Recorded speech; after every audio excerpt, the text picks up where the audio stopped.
ശ്രീനാരായണ ഗുരു സനാതനധർമ്മത്തിന്റെ വക്താവല്ലെന്ന് മുഖ്യമന്ത്രി പിണറായി വിജയൻ. ഗുരു ഉയർത്തിപ്പിടിച്ചത് വർണ്ണവ്യവസ്ഥയ്ക്കെതിരായ ധർമ്മമെന്ന് മുഖ്യമന്ത്രി. എന്നാൽ മുഖ്യമന്ത്രിയുടെ വിവാദ പ്രസ്താവനയിൽ അതേ വേദിയിൽ മുഖ്യമന്ത്രിക്ക് മറുപടി നൽകി വെള്ളാപ്പള്ളി നടേശൻ. സനാതനധർമ്മപ്രകാരം എന്തിലും ഏതിലും ദൈവമുണ്ട്. തത്വമസി അത് നീ തന്നെയാകുന്നുവെന്നാണ് വേദം പറയുന്നതെന്നും വെള്ളാപ്പള്ളി ചൂണ്ടിക്കാട്ടി.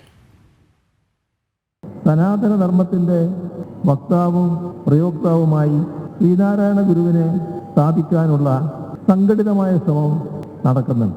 ശ്രീനാരായണ ഗുരു സനാതനധർമ്മത്തിന്റെ വക്താവോ പ്രയോക്താവോ ആയിരുന്നില്ല.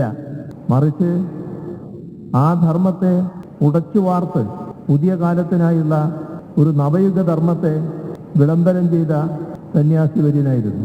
സനാതനധർമ്മം എന്നതുകൊണ്ട് വിവക്ഷിക്കുന്നത് എന്താണ്? അത് വർണ്ണാശ്രമധർമ്മമല്ലാതെ മറ്റൊന്നുമല്ല.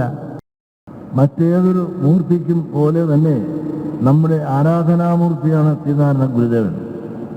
അതിൻ്റെ പേരിൽ വിമർശനങ്ങൾ ഉന്നയിക്കുന്നവരുണ്ടാകാം. വിമർശിക്കുന്നവർ വിമർശിച്ചോട്ടെ. സനാതനധർമ്മപ്രകാരം ഏതിലും എന്തിലും ദൈവമുണ്ട്. തത്വമസി അത് നീ തന്നെയാകുമെന്നാണ് വേദം പറയുന്നത്. നിർവചിക്കുന്നത് അതീതമാണ് ശ്രീനാരായണ ഗുരുദേവൻ.